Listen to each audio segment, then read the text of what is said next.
Do you remember Sword Art Online? That famous anime aired back in 2012, which was considered one of the biggest wasted potential ever. I think I found a Western one. Hello everyone and welcome back on the channel Glarion. In this video I'm gonna talk about Hazbin Hotel, Season 2 particularly. I loved the pilot of Hazbin Hotel when it came out on YouTube. The idea was really cool, the characters had a lot of potential, and I genuinely thought the concept of Sinner trying to attain redemption through an hotel was really clever. And when Amazon Prime decided to found the project to realize the first season, I was kinda thrilled. And then the first season came out, and I was like, Don't get me wrong, I really enjoyed the first season, but I noticed something that,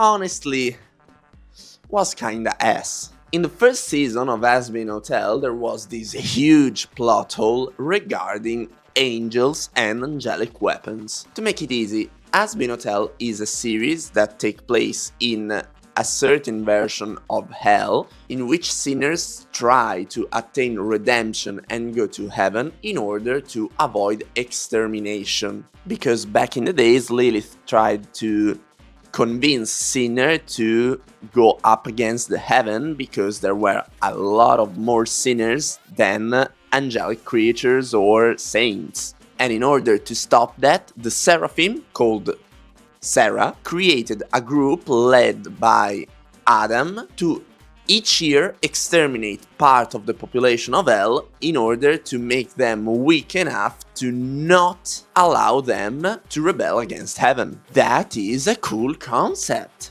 And all the first season revolves around Charlie Morningstar, the protagonist and princess of Hell, daughter of Lilith and Lucifer, in her attempt to create a new way to make sinner go to heaven and avoid exterminations. It's a cool concept. And then the plot hole. Everyone, both angels and sinners, believes that angel cannot be harmed. Everyone genuinely believes it's impossible. Why isn't it possible? It's just not. Why not, you stupid bastard?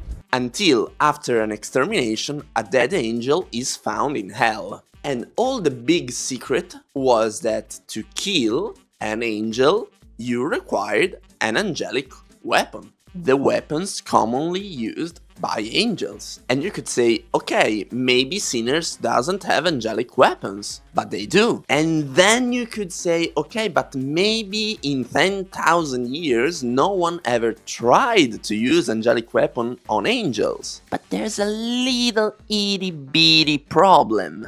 The girlfriend of Charlie Morningstar is an angel that was armed by angelic weapons years before the events, and she seemingly doesn't know angelic weapons can hurt them. That's fucking nonsense. And then during the series you can see angels getting harmed by punches, by falling concrete. So anyway, it was kinda ass. But there were cool songs, cool characters.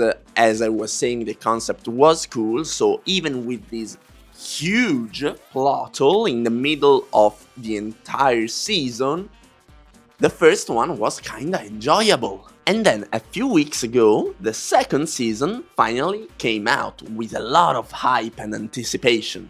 And the story writing went even worse. In this video, I'm going to tell you why the writing of Hazbin Hotel Season 2 is dogshit. I will focus mainly on plot holes, character development, and just straight up bad storytelling. And let's start with bad storytelling. Hazbin Hotel is a musical, and as every musical, the first season ended with a song. This song represents the climax and introduces the cliffhangers to the second season. So basically the principal plot points you should be developing in the next season. And there were three main points at the end of the first season. Point number one.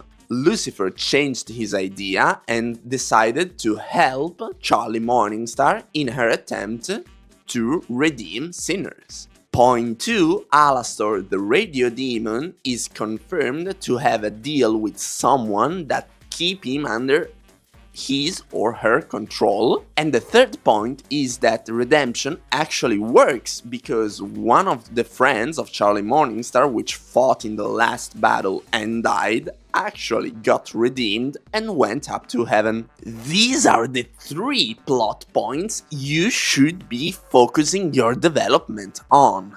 Let's start from Lucifer. Lucifer just went missing. In the second season, Lucifer takes a huge step back. Yes, he moves to the hotel, but he literally doesn't do anything to help Charlie, even though at the end of the first season you can see him changing his mind. He literally sings that he changes his mind.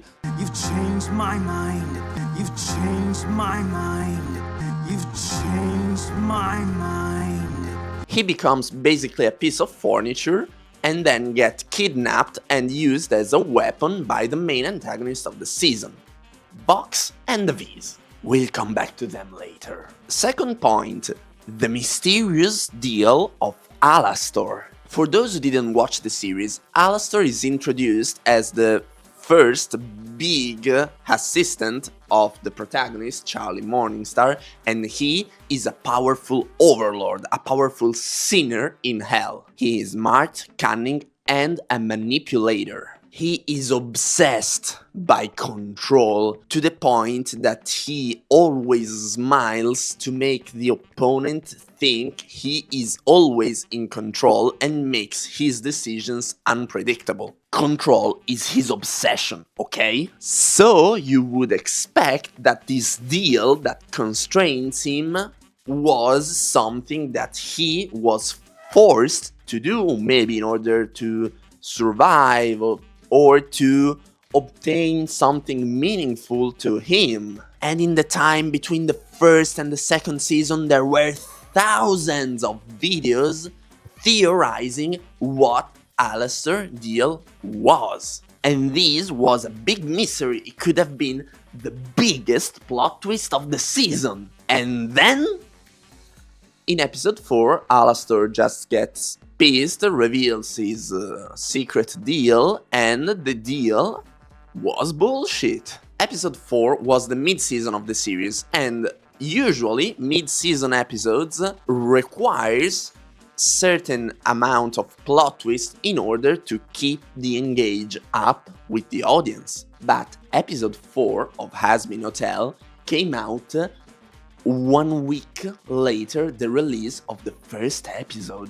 They decided to publish 2 episodes per week for 8 episodes total. So between the time of the first episode and the 4th, the mid-season episode, only passed 7 days. There was no need of a plot twist. More so, there was no need of a shit plot twist. As I was saying, the episode starts with Alastor pissed. He goes to the person he made the deal with and just asks her to maintain the deal. And who was this big mysterious person that Alastor made his deal with?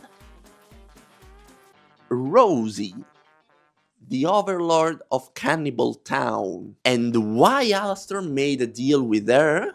Because while he was alive, and I would say already obsessed by control, he wanted to make sure he was the strongest sinner once he got to hell, and then he asked a random entity from hell to make a deal with him, to make him the strongest sinner, and I would like to underline this, he wanted to be the strongest sinner, not to be considered the strongest sinner, and to do so, he willingly decided to be his pet, to give away his own freedom. This is something that a person obsessed by control would never do. It just doesn't make sense with Alastor's character. And more importantly, such a plot twist must be used in a climax situation, not at the start of a random episode. So he wants to free himself and he think about a mischievous plan.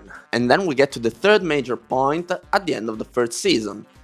Sir Pentious got redeemed, and here's the big plot hole of the second season. During this entire season, there is a sinner, Vox, that I mentioned before, that wants to uprise against heaven after Charlie Morningstar showed everyone that angels can be killed. And the reason why no one believes Charlie Morningstar and believes Vox is because Charlie cannot prove that people can be redeemed. Even though Emily, another Seraphim, tells Charlie that Sir Pentious was redeemed so that the hotel worked. And considering angels can freely teleport to hell whenever they want, you could think, okay, take Sir Pentious that has become an angel, bring him down to hell, show everyone that he actually was redeemed, and so everyone will believe Charlie Morningstar. Simple, right? Yeah.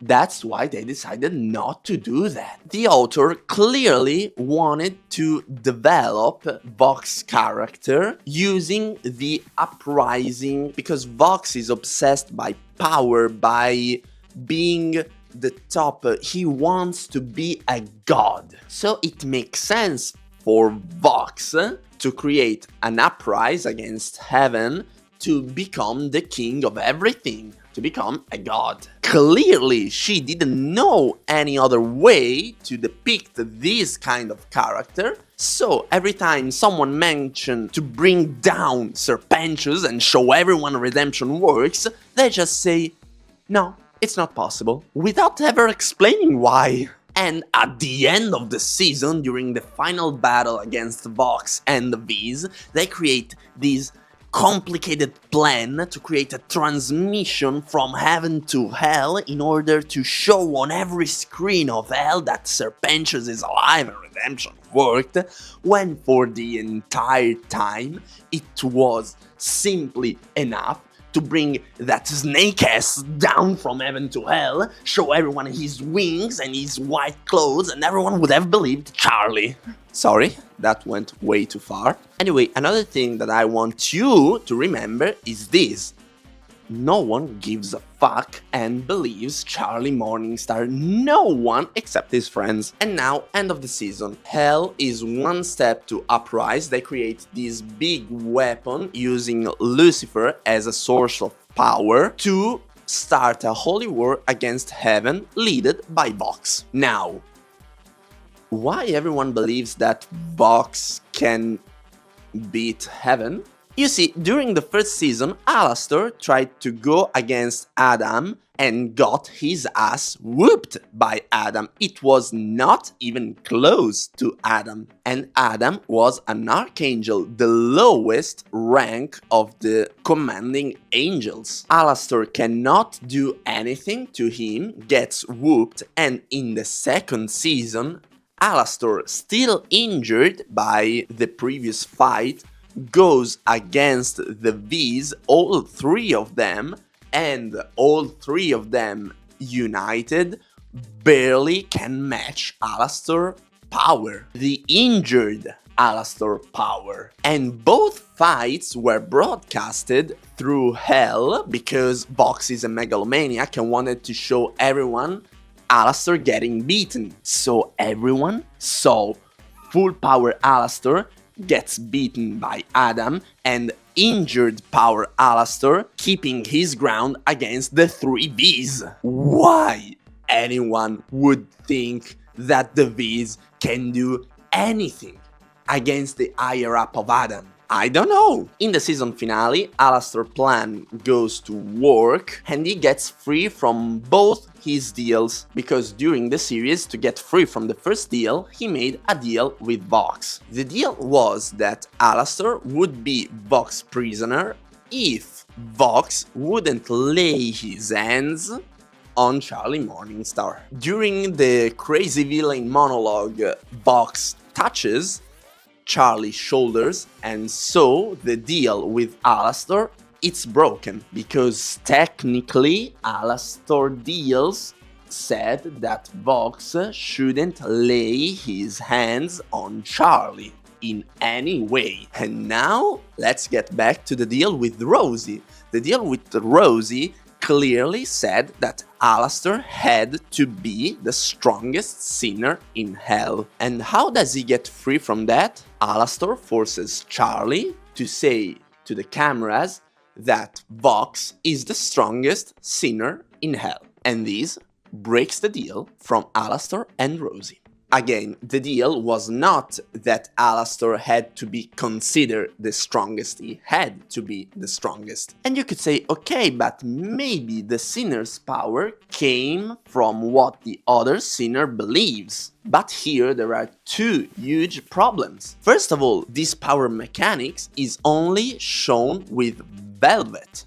Vox's powers are different. He can mind control and use electrical energy. It was never depicted that his power came from the audience. And I'll say even more, during the first season there was a song called Stay Gone in which Vox crashes because he gets angry and there were too many people watching him on the screen and he wasn't able to control the TV anymore. So, if Vox's powers came from his audience, this wouldn't have happened. Also, by giving him mind control and electrical energy, if you add also the increased power when he has a lot of audience, you completely cancel out Velvet's powers, because she only has the perk that she gets more powerful with the audience that watches her. And again, no one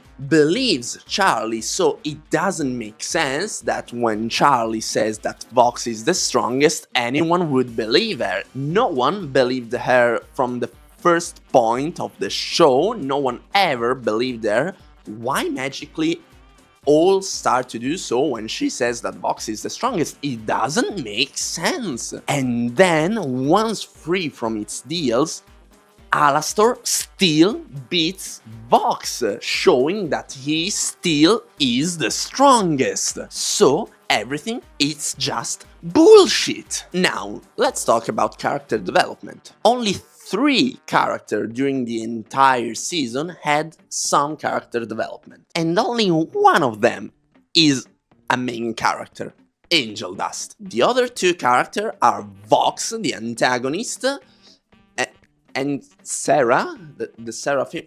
I don't give a fuck about Sarah character development, honestly. I wanted to see the main cast, not the furniture. Also Valentino, another one of the vees, kinda had a little bit of character development, and no one else. And really, all the point of Hazbin Hotel as a series is to develop the character of the sinners to make them achieve redemption. That was the whole concept of the show, which was completely forgot during the entire second season. Before you say that also Hask had some character development during the season, I would argue that he actually didn't. If you take the final scene of the second season between Hask and Angel Dust, when Angel decides not to go back to the hotel and Hask has a breakdown, if you take that scene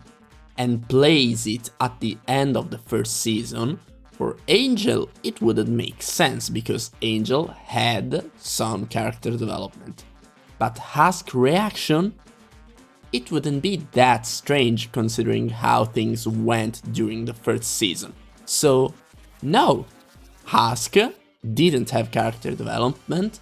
Hask is the same character it was at the end of the first season. And what makes me really angry is that they even make a joke about the fact that during the second season there were new characters in the hotel that were never shown, introduced, developed, and that Charlie Morningstar literally the protagonist and leader of the hotel doesn't even know about the existence of this character, and they make a joke about that. It's gonna be dangerous and it's gonna take all of us. Are you in? Yeah! Go team! Yeah! Wait, who are you? That's Rooster.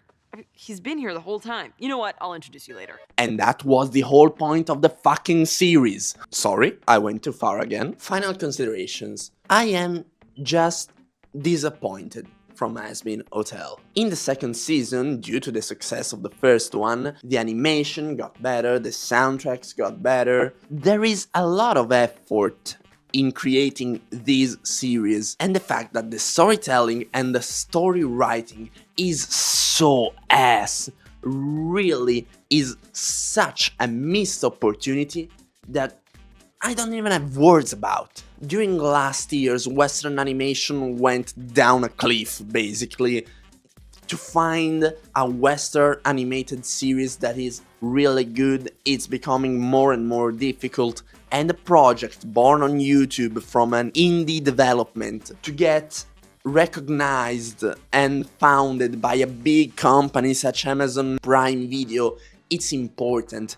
And really, why didn't they focus more on what was important, focus more on the story itself? Everything that happens in the second season are forced decisions made just to create cool fights, cool songs, and no one cared about the story. The story is just a big pile of dog shit. And considering how things are, I'm not even sure I will watch the third season, because really the second one was painful to watch, to me at least. I've seen a concerning amount of people loving the season, and it makes me wonder why no one noticed all these plot holes. The fact that Vox can scratch the glass in which Lucifer is kept, but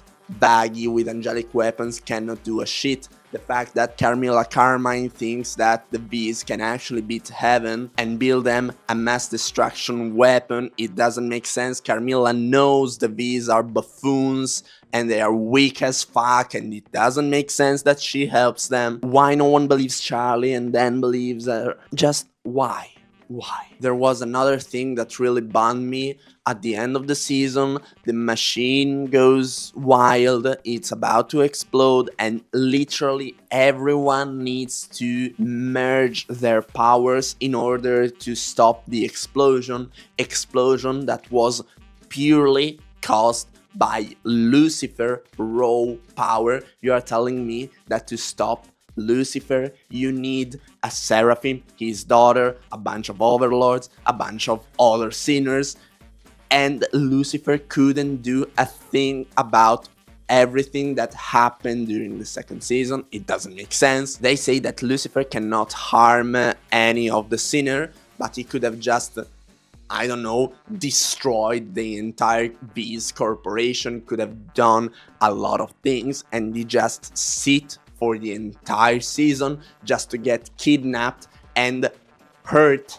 by Vox. There is a scene in which Vox can literally hurt Lucifer, the same guy that powers must be stopped by basically the entire fucking cast. It doesn't make sense. Anything makes sense in the second season, and people love that, and I don't know what to think about you guys. So feel free to disagree. That's my opinion about Hazbin Hotel Season 2, and I have to say it's one of the biggest disappointment I have ever watched. I am Glarion, and if you want to know more, be sure to follow me on all my channels.